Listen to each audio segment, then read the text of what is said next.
Proof action Tesa बॉयलो सबसे मजबूत ले आई।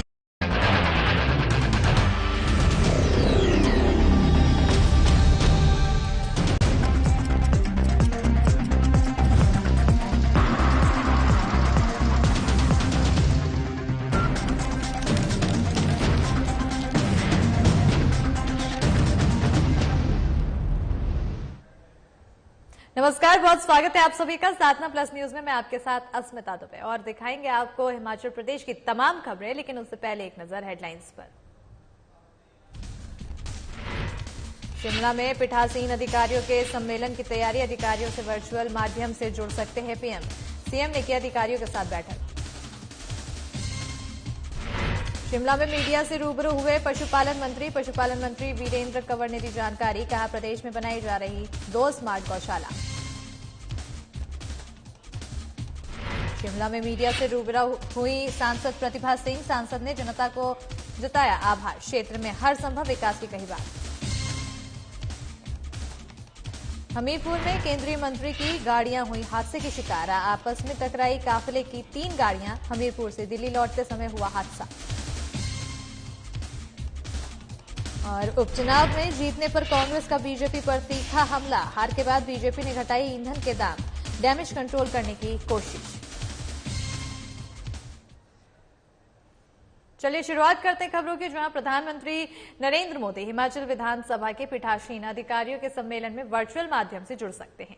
शिमला में इसकी तैयारियों को लेकर आज एक बैठक पीटर हाफ में आयोजित की गई।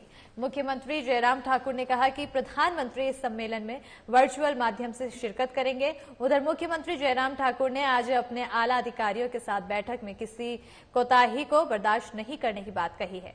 बाद में पत्रकारों के सवाल पर कहा कि हम मंथन कर सरकार और संगठन के भीतर हार के कारणों को लेकर मंथन करेंगे। मुख्यमंत्री ने एक अलग सवाल पर कहा है कि महंगाई को नियंत्रित करने के मुद्दे पर केंद्र और राज्य सरकार ने पेट्रोल और डीजल में कटौती की है। उन्होंने कहा कि कांग्रेस को अब अपने राज्यों में वैट पर कटौती करनी चाहिए। प्रैक्टिस मुहैया लेना, सरकार के स्तर पर हम उन सारी चीजों का आकलन कर रहे हैं, कहां कमी रही, जो हमने डेवलपमेंट के काम किए हैं, जो हमने सारी योजनाएं चलाई हैं, उसके साथ उनको जमीनी स्तर पर जो धरातल पर उसको किस तरह से प्रभावी ढंग से हम लागू कर सके। यह अधिकारियों के साथ बातचीत हुई है और जो छोटे छोटे इश्यूज थे उन डिपार्टमेंट को हमने आगाह किया कि उनको सुधार करें, कि दोबारा ये सारी चीजें नहीं आनी चाहिए। और उसके साथ में बाकी जहां संगठन के स्तर पर बहुत जल्दी कल हमारी राष्ट्रीय कार्य समिति की बैठक है, उसमें वर्चुअली हम शिमला से कनेक्ट होंगे, पार्टी अध्यक्ष में और संगठन मंत्री और पार्टी का और नेता भी उसमें हो सकता है संभव शामिल हो। उसके पश्चात हम समय लेकर के प्रदेश और केंद्र के नेताओं के साथ भी चर्चा करेंगे, समीक्षा करेंगे, कहां कभी सरकार के स्तर पर, संगठन के स्तर पर रही है और उसमें क्या दुरुस्त किया जा सकता है, बेहतर किया जा सकता है, वो करेंगे। और हिमाचल प्रदेश में सरकार ने सड़कों पर घूमने वाले बेसहारा पशुओं को लेकर वर्ष 2022 तक का लक्ष्य निर्धारित किया है।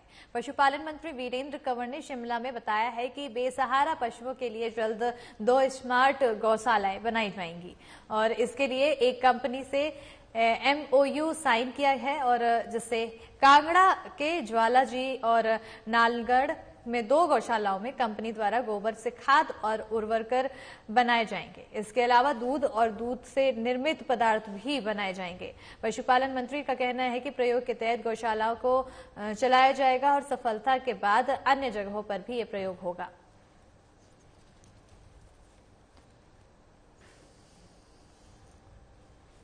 तो आपको बता दें कि मीडिया से रूबरू हुए पशुपालन मंत्री, जिन्होंने बताया, पशुपालन मंत्री वीरेंद्र कंवर ने इसकी जानकारी दी है। उन्होंने कहा है कि प्रदेश में बनाई जा रही है स्मार्ट गौशालाएं, जो कि 2 स्मार्ट गौशालाएं बनाई जाएगी। हिमाचल प्रदेश में सरकार ने सड़कों पर घूमने वाले बेसहारा पशुओं को लेकर 2022 तक का लक्ष्य बनाया है और इसी के तहत पशुपालन मंत्री वीरेंद्र कंवर ने शिमला में बताया है कि बेसहारा पशुओं के लिए जल्द ही 2 स्मार्ट गौशालाएं बनाई जा रही है। और इतना ही नहीं, एक कंपनी में से MOU भी साइन किया है। का MOU किया है जिसमें एक हांडागुंडी जो सोलन जिला में है, और एक लुथान जो जौरा जी के पास कांगड़ा जिला में आती है। ये दो बड़ी गौशालाएं जो है वो एक हमने कंपनी के साथ एक MOU जो है वो उसको साइन किया है, जिसमें वो कमर्शियल बेस पर इसको चलाएंगे, कि जिसमें गाय के गोबर से जो है वो खाद तैयार करेंगे, पेस्टिसाइड्स गौमूत्र से तैयार करेंगे, और 20% उनको देसी गऊ रखने का जो दूध देने वाली और दूध की जो कमाई होगी उससे जो है उस गौशाला को जो है वो रन करेंगे। तो हमने एक पायलट प्रोजेक्ट के रूप में दो बड़ी ऐसी स्मार्ट गौशालाओं का जो है उनसे बात की है। 1 साल के भीतर वो इस प्रोजेक्ट को जो है वो इम्प्लीमेंट करें। वहीं मंडी संसदीय क्षेत्र से सांसद का चुनाव जीतने के बाद राजधानी शिमला में मीडिया से मुखातिब सांसद प्रतिभा सिंह ने कहा है कि मंडी की जनता ने उन्हें अपार स्नेह दिया है। महंगाई और बेरोजगारी भी मुख्य मुद्दा रहा। वीरभद्र सिंह को श्रद्धांजलि और उनके समय किया विकास भी जीत की मुख्य वजह रहा है। प्रतिभा सिंह ने कहा है कि अटल टनल को भी उन्होंने यूपीए के शासनकाल में ही सांसद रहते हुए मंजूर करवाया था। कुल्लू के लोगों की पानी की समस्या को सुलझाने का काम किया। इसके अलावा उन्होंने भविष्य पांगी में टनल के मुद्दे के साथ ही राष्ट्रीय राजमार्ग के निर्माण की मांग को केंद्र के समक्ष प्रमुखता से उठाने का आश्वासन दिया है। मंडी में एयरपोर्ट को लेकर उन्होंने बताया है कि मंडी की जनता इससे खुश नहीं है, क्योंकि उनकी उपजाऊ जमीन इसमें जा रही है। और आपको बता दें कि उन्होंने कहा है कि कुल्लू के एयरपोर्ट के विस्तारीकरण के मुद्दे को भी केंद्र के समक्ष रखा जाएगा। होने का मौका मिला, आप सबने बधाई दी, इसके लिए मैं आपका बहुत बहुत आभार और धन्यवाद करती हूँ। आप जानते हैं कि चुनाव में जाने से पहले भी आपसे वार्तालाप हुई थी, और आप सब जानते हैं कि क्या इश्यूज को लेकर हम लोगों के बीच में गए, और कांग्रेस पार्टी ने मुझे टिकट दिया। इसके लिए मैं श्रीमती सोनिया गांधी जी, राहुल गांधी जी का बहुत बहुत आभार प्रकट करती हूँ। और कांग्रेस के प्रत्याशी के रूप में जब मैं जनता के बीच में गई, काफी अरसे के बाद लोगों का अपार स्नेह और आशीर्वाद मुझे प्राप्त हुआ। जिन जिन क्षेत्रों में भी मेरा जाना हुआ, लोगों ने खुशी जाहिर की कि आपको कांग्रेस का टिकट मिला है, और कांग्रेस के प्रति हमारी आस्था है, और उस विश्वास से हम कांग्रेस ने जैसे पहले भी कार्य किया है उसी की उम्मीद आपसे करते हैं। वहीं हिमाचल प्रदेश के हमीरपुर जिले में केंद्रीय मंत्री अनुराग ठाकुर के काफिले की गाड़ियां हादसे में शिकार हुई है, और काफिले की 3 गाड़ियां आपस में टकरा गई हैं। इस घटना में 2 सुरक्षाकर्मी घायल हो गए हैं, जबकि घायलों को अस्पताल में भर्ती करवाया गया है। और आपको बता दें कि ठाकुर शनिवार को अपने घर हमीरपुर से दिल्ली के लिए रवाना हुए।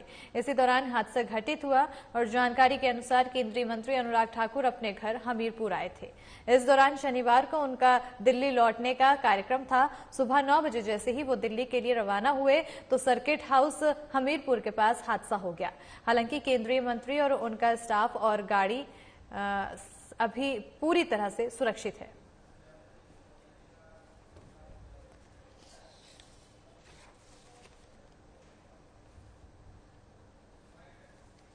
सुबह माननीय मंत्री जी का काफिला जा रहा था, तो सर्किट हाउस के पास गेट से सडनली 2 डॉग्स बाहर निकले, तो हमारे एस्कॉर्ट व्हीकल ने सडनली ब्रेक मारी, जिसकी वजह से पीछे वाले 3 गाड़ियों का जो है कोलिजन हुआ, जिसमें हमारे पुलिस के 3 पर्सन को माइनर इंजरी आई है। उनका भी उपचार चल रहा है हॉस्पिटल में हमारे, बाकी सेफ है सभी। बीच में सडनली जो 2 डॉग्स आ गए, उनको सडनली जब काफिला काफी तेज चलता है, सडनली आया तो उसमें ब्रेक लगाई उन्होंने एस्कॉर्ट व्हीकल में, उसकी वजह से पिछले वाले संभल नहीं पाया, उन्होंने आपस में 3 व्हीकल्स कोलाइड हो गई, जिसमें कि हमारे पुलिस पर्सन बैठे हुए थे, और उनको माइनर इंजरीज आई है। एक को थोड़ा सा चोट है, वो भी थोड़ा उपचार चल रहा है उसका।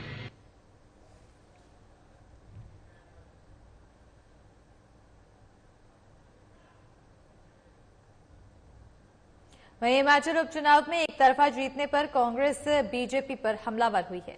कांग्रेस प्रदेश अध्यक्ष कुलदीप सिंह राठौर ने कहा है कि उपचुनाव में बीजेपी की बड़ी हार हुई है। डैमेज कंट्रोल के लिए केंद्र और प्रदेश की बीजेपी सरकार ने पेट्रोल डीजल पर टैक्स कम किया है, जिससे लोगों को बड़ी राहत मिली है। कांग्रेस पार्टी ने लगातार महंगाई को लेकर सरकार को घेरने की कोशिश की है और आगे भी जनता के मुद्दे कांग्रेस उठाती रहेगी।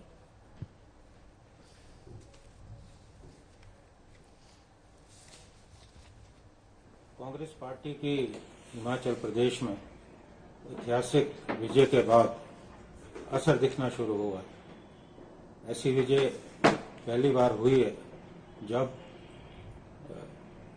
हिमाचल प्रदेश में सरकार के रहते हुए चारों उपचुनाव जो है विपक्ष ने जीते हैं।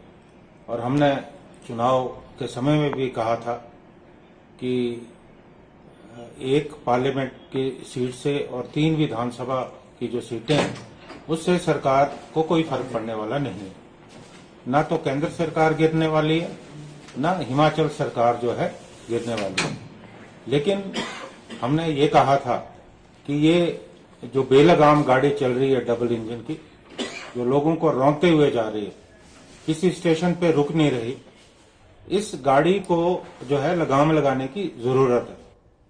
वहीं हिमाचल प्रदेश में हुए उपचुनावों में कांग्रेस ने सभी 4 सीटों पर जीत हासिल की है। जीत के बाद कांग्रेस कार्यकर्ता जश्न मना रहे हैं। वहीं जीत हासिल करने के बाद रोहड़ू से प्रतिभा सिंह को करीब 500 से ज्यादा लोग बधाई देने पहुंचे हैं। हॉली लॉज में जाने से पहले रोहड़ू के लोगों ने ऐतिहासिक रिज मैदान में नाटी डाली है। वहीं रेहड़ू के विधायक मोहनलाल बरागटा ने कहा है कि स्वर्गीय वीरभद्र सिंह का रोहड़ू से राजनीतिक रिश्ता नहीं बल्कि पारिवारिक रिश्ता रहा है। वीरभद्र सिंह रोहड़ू से 5 बार विधायक का चुनाव लड़े हैं, लेकिन वीरभद्र सिंह नॉमिनेशन भरने जरूर आते थे, लेकिन कभी अपने लिए वोट नहीं मांगने आते थे, क्योंकि रोहड़ू की जनता पर उनका विश्वास था।